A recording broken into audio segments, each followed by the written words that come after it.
ini kalau kita lihat ya perkembangan zaman dari waktu ke waktu terus meningkat, tentunya akan menyita perhatian masyarakat. Sebagian besar masyarakat tentunya ingin tampil cantik ya di halayak umum. Ini saya pengen tanya nih kepada Mbak-mbak yang cantik ini, definisi cantik sebenarnya itu apa ya, Mbak? Halo, mungkin ke Mbak Citra dulu nih. Saya Ya, dulu ya. iya. Oke. Selamat sore semuanya. Assalamualaikum warahmatullahi wabarakatuh. Kalau versi cantik, definisi cantik menurut saya, kalau saya bilang kayak saya, kayaknya terlalu narsis barangkali ya. Tapi gini, definisi cantik kalau sekarang sih semakin apa ya? Dulu orang menganggap bahwa cantik itu ya secara fisik pasti gitu. Tapi makin ke sini saya ngelihat definisi cantik itu makin bergeser, makin melebar. Setiap orang sudah mulai punya seleranya masing-masing, walaupun tetap ada patokan cantik. Misalnya muka Indonesia banget, itu kita bisa menyebut Raisa misalnya, atau Dian Sastro ya, atau memang muka-muka yang memang universal.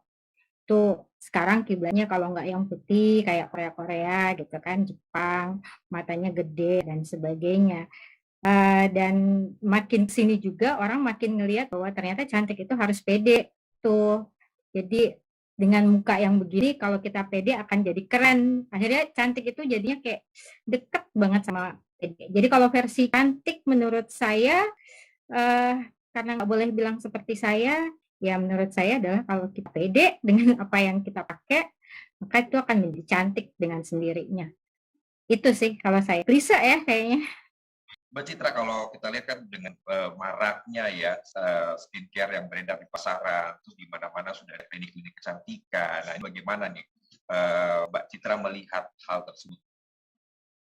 Oke, ini sebenarnya nyambung ya dari apa yang disampaikan oleh Mbak Popi tadi bahasan kita bahwa ketika kemudian filter itu menjadi sebuah bukan lagi kita kadang-kadang jadi nggak butuh kompetensi untuk bisa filter karena handphone pun tanpa kita pakai dulu kan harus pakai aplikasi tertentu. Sekarang semua handphone itu tanpa aplikasi itu udah ada filternya itu udah cantik dengan sendirinya yang kadang-kadang sampai insecure sendiri gitu kan ngelihat kok cantik banget ini ya.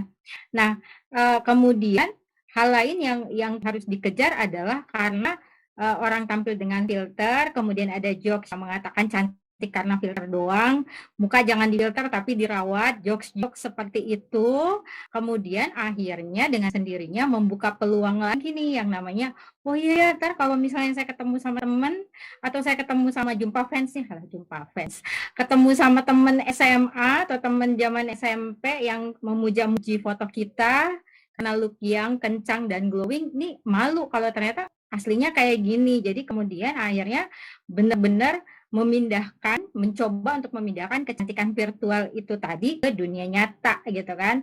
Nah, dulu juga skincare, perawatan wajah itu kayaknya hanya untuk golongan-golongan tertentu karena nggak banyak ya dan mahal.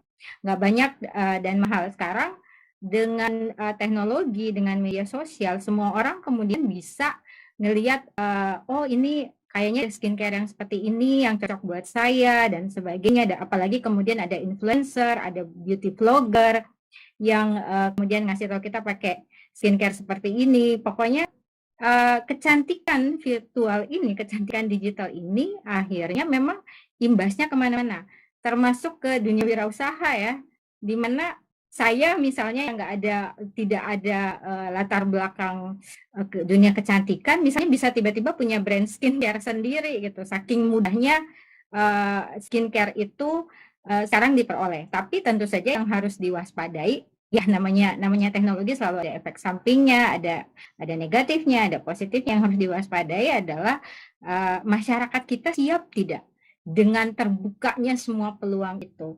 Kita dapat peluang untuk menjadi tampak 17 tahun lebih muda gitu dengan menggunakan berbagai aplikasi yang ada di Zoom ini. Saya kadang-kadang, bukan kadang-kadang, ini udah virtual sebenarnya nih, lipstiknya udah virtual, alisnya udah virtual, kalau ketemu aslinya mah nggak begini gitu kan. Nah, kita sebagai penggunanya siap tidak dengan terbukanya ruang seperti itu, kemudian itu juga membuka keran luar biasa bagi yang namanya body shaming.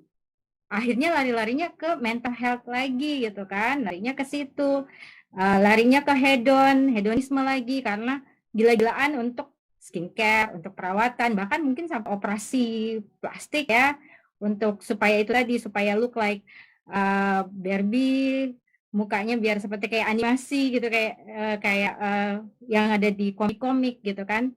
Jadi memang imbasnya sih kemana-mana. Kelihatan sederhana nih pembicaraan kita, obrolan kita nih kedengarannya sederhana, membahas tentang potret-potret cantik, padahal sebenarnya ini kemana-mana efeknya. Jadi yang harus kita pahami adalah ruang-ruang yang terbuka ini apakah kita siap, itu yang paling utama. Apakah anak-anak kita nih, remaja-remaja, mahasiswa, adik-adik kita nih tahu bahwa too much filter will kill you. Kadang-kadang bisa begitu ya, begitu ketemu langsung dibully gitu. Jadi itu juga membuka keran untuk orang kemudian menggunakan skincare, bisa terjadi penipuan juga di situ, mukanya rusak misalnya karena ya itu tadi kata Mbak Arum, nggak sesuai dengan standar kesehatan. Kita karena idola kita pakai, kita juga pakai gitu, dan padahal kan semua ada standar kesehatan, standar etika yang harus kita gunakan. Jadi kalau saya sebenarnya ada banyak hal yang buka peluang baik maupun negatif yang bisa muncul kalau kita berbicara tentang kecantikan virtual ini. Itu kalau saya. Pengamatan Mbak Citra sejauh ini, kalau tadi kan nggak begitu tersebarnya ya produk-produk skincare di pasaran dan lain-lain, dan juga modernisasi membuat teknologi yang melesat ya. Dan kira-kira sejauh ini Mbak Citra melihat siapkah masyarakat dengan kemajuan teknologi yang ada? Kalau saya sebenarnya kita nggak siap sih ya, kalau saya bilang gitu. Yang siap itu akhirnya menjadi minoritas gitu. Yang mayoritas justru yang pemakai utama, yang menjadi sasaran utama justru sebenarnya nggak siap. Kalau menurut saya begitu.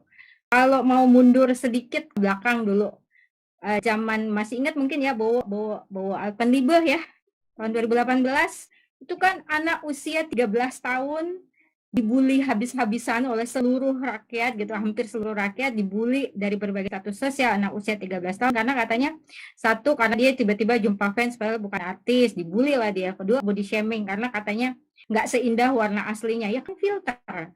Sampai ada meme-nya yang ngetop banget di TikTok, iya gue tahu gue pakai filter gitu kan. Kemudian sekarang menjadi marak, apa yang sudah ditinggalkan oleh Bowo itu sekarang menjadi marak. Nah sekarang persoalannya adalah karena gampangnya pakai filter, model saya yang menganggap diri saya gaptek saja itu bisa pakai filter, tiba-tiba alisnya bagus banget ini padahal pakai filter gitu kan, lipstick dan sebagainya. Terus harus tanpa kita sadari tiba-tiba misalnya kita top viral FYP ya istilah anak-anak gitu, wah kulitnya glowing, tiba-tiba kita menjadi beauty vlogger, tiba-tiba kita menjadi selebgram tanpa kita rencanakan. Kita nerima endorser, kita pakai gini-gini. Orang ketemu kita di jalan dan muka kita nggak terawat dengan baik, tentu saja itu akan satu, itu tadi ya, lari lagi ke mental health kita. Kita akan dibully, itu pasti. Pertama akan menerima, cantik filter doang gitu, cantik filter doang atau gitu dan sebagainya. Yang kedua ya itu tadi, karena kita mengejar untuk tampak cantik di dunia nyata, sementara mungkin keuangan kita tidak cukup ya, tidak bisa merambah ke area dapat endorser yang klinik kecantikan mungkin yang benar-benar tahu setiap inch, oh ini harus diginin. Jadi kita pakai apa saja yang mudah, yang murah, akhirnya ya ada yang namanya ketipu online juga, kan banyak sekali skincare abal-abal yang beredar, kemudian yang bisa memberikan, nggak tahu kenapa juga teknologi membuat kita kayak, masyarakat kita tuh kayak semua mau cepet-cepet gitu, cepet-cepet kurus, 3 minggu kurus gitu, 3 minggu kurus, tanpa diet, tanpa olahraga gitu, cepet-cepet cantik gitu, cepet-cepet putih, itu gimana cara cepet-cepet putih? Nah itu sebenarnya harus diedukasi sebenarnya itu ya. Kalau kayak kita mungkin mana bisa 3 minggu langsung kurus gitu tanpa diet, tanpa olahraga, tapi banyak loh. Banyak orang yang tidak menganggap, apalagi kalau yang ngomong bukan beauty vlogger ya, influencer misalnya, yang memperlihatkan, padahal kan itu semua bisa diedit. Tadi kan Mas Marvel bilang yang tadinya gemuk bisa di slim-slimkan gitu kan. Terus kita jual obat pelangsing misalnya, atau ini bisa membuat kulit menjadi kencang, glowing dan sebagainya. Nah, karena mengejar itu tanpa edukasi yang tepat bahwa itu semua ada filternya, itu semua bisa diedit dan sebagainya, orang kan percaya begitu saja. Jadi menurut saya masih perlu banyak sekali edukasi yang harus kita sampaikan. Jangankan muka yang hitam bisa jadi putih atau glowing, cowok menjadi cewek aja tuh bisa dengan aplikasi gitu kan, dan itu penipuannya banyaknya luar biasa. Jadi menurut saya memang um, masih perlu kerja berat, kerja PR, kerja bersama kita nih semuanya yang menganggap diri kita tahu kok itu filter gitu, untuk ngasih tahu hati-hati jangan ketipu dengan tadi kata Mbak Popi tuh yang Boris bilang, lihat dulu fotonya. Jangan ketipu dengan foto gitu kan. Jangankan membuat wajah cantik dari laki-laki nih, bikin muka kita jadi perempuan pun itu bisa. Nah itu yang harus diingatkan lagi buat mereka-mereka yang nggak cuma remaja, nggak cuma Gen Z ya, milenial banyak, digital imigran lebih banyak lagi. Nah itu agak-agak riskan buat kita untuk ngobrolin bahwa hati-hati semua itu filter, hati-hati itu semua editan. Itu kalau saya. Mbak Cita, tadi kita udah dengar ya penjelasan dari Pak Popi, dibutuhkan literasi tentunya bisa mengakomodir ya, atau bisa membatasi, atau bisa jadi sarana ya untuk mencegah hal-hal negatif terjadi di kemudian hari. Kira-kira literasi apa yang cocok diberlakukan untuk bisa menyaring agar dampak negatif tersebut tidak terjadi, dan kira-kira pihak siapa yang bertanggung jawab untuk menyediakan literasi tersebut? Oke, literasi digital itu sudah satu kewajiban ya. Sama seperti kalau kita tadi posting, kita punya aplikasi ini, maka kewajiban yang sama harusnya kita tanamkan bahwa saya udah terliterasi nggak, saya ngerti nggak ini. Jadi bukan sekedar bahwa kita menggunakan, tapi juga kita paham bahwa keamanannya misalnya. Ketika semakin banyak aplikasi yang kita download kan itu juga kebocoran data kita juga semakin ikhlas banget kita kasih ya, hanya supaya wajah kita ada di video klip misalnya, supaya wajah kita tampak seperti ratu dan sebagainya, kita menyerahkan begitu banyak data diri kita, dan itu juga akan dampaknya kepada digital safety kita. Nah, di modul literasi digital yang dibuat oleh Kemkominfo bekerja sama dengan Siberkreasi dan Japridi itu sebenarnya memang anak, perempuan, dan lansia itu adalah mereka yang berada di kelompok rentan pengguna media sosial ini, internet ini. Karena yaitu tadi kata Mbak Popi, mereka tuh berebut untuk menggunakan waktu kita. Nah sekarang persoalannya kalau kita terjebak pada tampak cantik, tampak hebat, mengejar FYP tanpa kemudian memberikan potensi kita di situ, memperkenalkan diri kita di situ, misalnya mengembangkan kemampuan kita. Nah, ya kita hanya, ya itu tadi, tidak akan ada manfaat yang kita peroleh dari situ. Karena sekali lagi, ya benar, teknologi itu seperti sebagaimana hal-hal lain di dunia ini selalu punya dua sisi gitu. Kalau perempuan misalnya itu, perempuan, remaja, anak-anak itu perlu untuk diberitahu bahwa yang bisa kalian explore, yang bisa kalian kembangkan di dunia digital, di mana semua peluang terbuka lebar itu bukan hanya fisik, tapi ada banyak hal, potensi, kompetensi, skill. Misalnya dia suka dengan dunia kecantikan, menjadi beauty vlogger, itu kan juga bisa menjadi potensi dia gitu, tidak sekedar mengandalkan filter, kemudian hal-hal yang akhirnya akan membuat dia terjebak dalam, bahkan bisa berujung pada tindakan kejahatan seperti cyberbullying misalnya itu tadi.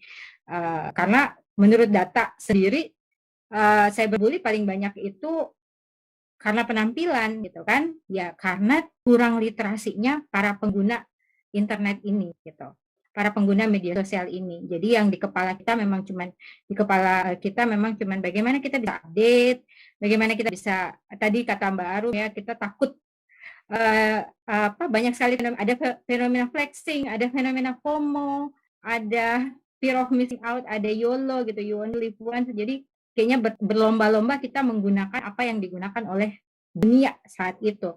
Nah, Literasi digital sendiri sebenarnya sudah menjadi gerakan nasional ya. Tahun lalu itu gerakan itu di-launching oleh pemerintah, Gerakan Nasional Literasi Digital, itu dari Sabang sampai Merauke itu kalau saya nggak salah berbulan-bulan itu diadakan seperti ini gitu kan, kelas, webinar, seminar, pendekatan, sampai netizen fair di ujung-ujung itu secara offline keliling di beberapa tempat. Itu benar-benar bagian dari usaha pemerintah untuk menyeimbangkan, mengejar pesatnya teknologi ini, maka kita sebagai SDM-nya, sebagai manusianya, sebagai penggunanya ini harus bisa mengejar. Itu adalah bagian dari usaha yang dilakukan oleh pemerintah. Tapi tentu saja ini tidak bisa kita bebankan sama pemerintah sendiri gitu loh. Ini adalah kerja bareng, kerja bersama kita. Kita tidak bisa, misalnya saya tahu dikit, saya tahu 5, Mbak Popi tahu 5, Mbak Arum tahu 5, Mas Farsal tahu 5. Nah, kalau digabungkan jadinya besar gitu kan. Ya udah, itu kita semua gabungkan kekuatan itu untuk kemudian kita sama-sama ngasih tahu ke orang-orang terdekat kita dulu gitu. Kita kasih tahu 3, 10, 15 mahasiswa kita gitu kan. Dari situ kan gerakan itu menjadi besar. Menunggu apa pemerintah misalnya, walaupun ada kementerian khusus yang menangani tersebut, itu tentu saja akan menjadi pelan sekali itu. Sementara ini teknologi semakin kesini semakin kencang gitu, setiap hari ada saja hal-hal baru gitu kan. Nah, kerja bersama inilah yang kemudian harusnya kita galang sama-sama. Nah, ini juga termasuk kerja bareng sebenarnya TVRI, kemudian ngundang kita, ngajakin kita. Temanya kedengarannya menarik, receh banget sih cerita tentang kecantikan. Padahal sebenarnya ketika kita mulai dalam nih ngebahas ini, itu kan kemana-mana jatuhnya. Kita jadi mengingatkan bahwa hati-hati, ada mental health, ada scamming, ada insecure, ada apa yang namanya kesehatan kita yang terganggu, kesehatan fisik ya, mukanya jadi mengelupas misalnya karena skincare abal-abal dan sebagainya, kan pengen cantik instan itu tadi dan sebagainya. Jadi kalau saya ditanyain pihak mana yang paling bertanggung jawab, saya pikir pemerintah sudah berusaha dengan berbagai macam gerakan, bekerjasama dengan berbagai komunitas, menyediakan modul, menyediakan ini itu, dan hampir semuanya free ya, hampir semuanya gratis. Tapi tentu saja itu tidak cukup. Perlu kita nih jadi agen-agen perubahannya yang kemudian membantu untuk supaya apa yang disampaikan oleh pemerintah itu, apa yang dibuat itu bisa sampai ke masyarakat, ke pengguna, ke orang terdekat di sekitar kita, terutama generasi alfa nih, anak kita yang sudah susah untuk dilepaskan dari handphone, apalagi semenjak pandemi, di mana kita berpindah pekerjaan, berpindah kehidupan ke gadget, ke dunia maya itu. Jadi yang paling utama adalah kerja bareng. Kita harus bisa bekerja sama, teamwork-nya harus bagus, pemerintah juga harus selalu dikritik gitu. Tolong ini diperhatikan, ini tolong diperhatikan gitu, supaya kita yang di lapangan dan mereka yang membuat kebijakan itu bisa lebih mantap lah literasinya ke masyarakat. Itu kalau dari saya. Baik, terakhir Bu Citra, kesimpulan yang mungkin bisa Ibu ambil. Oke, kesimpulannya adalah bahwa teknologi sudah menawarkan kita begitu banyak pintu. Buat saya selalu sebutnya seperti ini, teknologi itu seperti pintu kemana saja. Kita bisa menjadi apa saja, kita bisa menjadi siapa saja di dunia maya. Jadi ketika kita memilih untuk menjadi sosok yang menginfluence misalnya, punya sesuatu untuk kita banggakan dalam artian kompetensi, skill, dan prestasi, ya kita akan berada di situ. Tapi kalau kita tidak memilih area itu juga kita bisa jadi bad guy, bisa jadi anak baik dan anak yang buruk sesuai dengan pilihan kita ketika kita berada di media sosial. Jadi satu yang mau saya sampaikan adalah luangkan sedikit waktu kita selain untuk mengupdate itu adalah untuk mempelajari sebenarnya aplikasi ini saya bisa gunakan untuk apa. Literasi digital itu sekarang udah banyak banget, ada hal-hal yang bisa sekarang booming, ada penipuan ini dan sebagainya. Kita bisa, itu menjadi trigger buat kita untuk belajar lagi bahwa ternyata apa yang kita lihat di media sosial itu nggak begitu aja nyata gitu. Semua harus ada proses di baliknya. Nggak ada orang yang instan cantik, nggak ada orang yang instan, kecuali pakai filter itu tadi. Nggak ada orang yang instan cantik, instan kurus, instan putih, instan kaya. itu nggak ada kecuali kita pakai filter. Di real life ya kita harus usaha, ada proses di situ. Itu yang kedua, yang ketiga kita masing-masing harus bisa menjadi orang yang mendekati mereka yang menurut kita perlu untuk mendapatkan literasi ini, perlu untuk mendapatkan pemahaman ini. Yang paling mudah adalah berbicara dengan bahasa mereka, memahami mereka, berada di posisi mereka, tidak dengan menggurui, apalagi dengan menggunakan istilah-istilah yang mungkin untuk istilah saja mereka udah males duluan karena susah. Jadi masuk ke dunia mereka dan kita sampaikan bahwa tidak ada yang instan di dunia. Nah, itu kalau dari saya.